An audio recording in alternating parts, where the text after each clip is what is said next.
পঞ্চগড় শহরের কেন্দ্রীয় সার্বজনীন দুর্গা মন্দির পরিদর্শনে এসে মন্দিরে এসি লাগানোর ঘোষণা দিয়েছেন পঞ্চগড় জেলা বিএনপির যুগ্ম আহ্বায়ক আব্দুল মজিদ। পঞ্চগড় থেকে আব্দুর রহিমের প্রতিবেদনে দেখুন বিস্তারিত।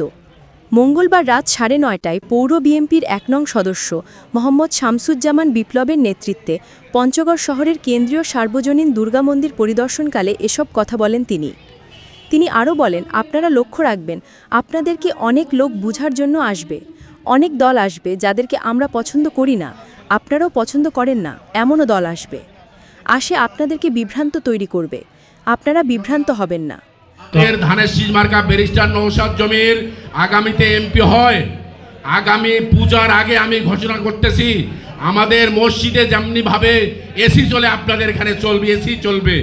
আর আপনারা লক্ষ্য রাখবেন, আপনাদেরকে অনেক লোক বুঝার জন্য আসবে, অনেক দল আসবে যাদেরকে আমরা পছন্দ করি না, আপনারাও করেন না, এমনও দল আসবে আপনাদেরকে বিভ্রান্ত তৈরি করবে, আপনারা বিভ্রান্ত হবেন না। পঞ্চগড় পৌর বিএনপির ১ নং সদস্য মোহাম্মদ শামসুজ্জামান বিপ্লব বলেন, ব্যারিস্টার মোহাম্মদ নওশাদ জমিরের নির্দেশে আপনাদের মন্দির পরিদর্শনে আসছি এবং আপনাদের উৎসব দেখতে আসছি। এবার আপনাদের উৎসব আনন্দমুখর পরিবেশে অনুষ্ঠিত হচ্ছে। ব্যারিস্টার মোহাম্মদ নওশাদ জমির পঞ্চগড় ১ আসনের নেতা, তার শারদীয় শুভেচ্ছা আপনাদের মাঝে পৌঁছায় দেবার আমরা এসেছি।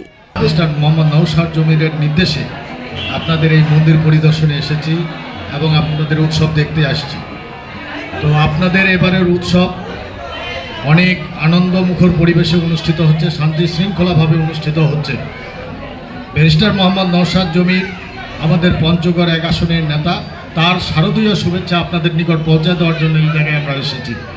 এ সময় বিএনপির কেন্দ্রীয় নির্বাহী কমিটির সদস্য ও সাবেক সংসদ সদস্য অ্যাডভোকেট রিনা পারভিন, জেলা শ্রমিক দলের সভাপতি মোহাম্মদ রাজিউর রহমান রাজু, জেলা স্বেচ্ছাসেবক দলের সদস্য সচিব মনিরুজ্জামান মানিক, পঞ্চগড় শহরের কেন্দ্রীয় সার্বজনীন দুর্গা মন্দিরের সভাপতি প্রদীপ কুমার ঘোষক সহ সনাতন ধর্মাবলম্বী ও জেলা বিএনপি, পৌর বিএনপি, স্বেচ্ছাসেবক দল, ছাত্রদলের নেতাকর্মী উপস্থিত ছিলেন।